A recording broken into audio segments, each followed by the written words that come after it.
Had a chance to talk earlier with Joel Rubin. He's a former congressional aide and diplomat. He's currently the director of policy and government affairs at Ploughshares. One of the claims made by the Israeli prime minister is that Iran is months away from building a bomb. I asked Rubin if that's an accurate assessment. This is the type of pronouncement that's very hard to calibrate, but the International Atomic Energy Agency recently issued a report about Iran's nuclear capability, and in fact, it's perhaps 6 to 7 months away for enough weapons-grade uranium that would be enriched up to 20%, which still is not high enough for a nuclear weapon, and still perhaps another year away from actually being able to deliver a weapon. So we're talking, best estimates is 1.5 to 2 years out still, even if they decide to make a weapon, which they haven't. You've got U.S. and British ships out there in the Persian Gulf.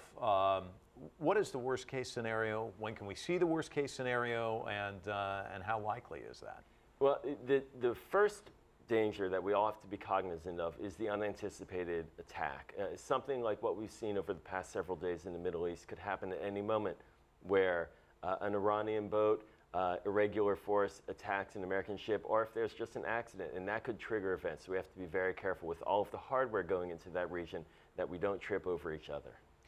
Netanyahu's comments come at a very delicate time for President Obama, especially with a lot of foreign policy kind of issues cropping up. He's certainly had to play kind of defense when it comes to the economy. Now there's questions about foreign policy.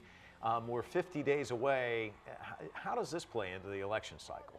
Generally speaking, President Obama has well outpaced Governor Romney on foreign policy in polling across the board, but nonetheless, less than 3% of the electorate are likely to vote on foreign policy considerations. So the Romney campaign is seeking an advantage wherever it can, and it really came out too quickly. Across the board, Republicans and commentators and Democrats alike feel that the Romney campaign and Mitt Romney spoke too early and too quickly before we knew what was happening in Egypt and Libya. This demonstrates a character concern that the Obama campaign will try to play up over the coming weeks. One of the things I want to ask you about is we had a conversation, it seems like just a few months back, where you seem really encouraged about talks with Iran on this issue. Is that encouragement gone? Do you think there's still room for negotiations, and where do you see that going? The diplomatic process and a political solution is the only way to guarantee that Iran does not achieve a nuclear weapon. And right now it's in a bit of a lull, but they are still ongoing at medium level officials status. But these talks, while they had some momentum several months ago, it's true, they're a little calmer.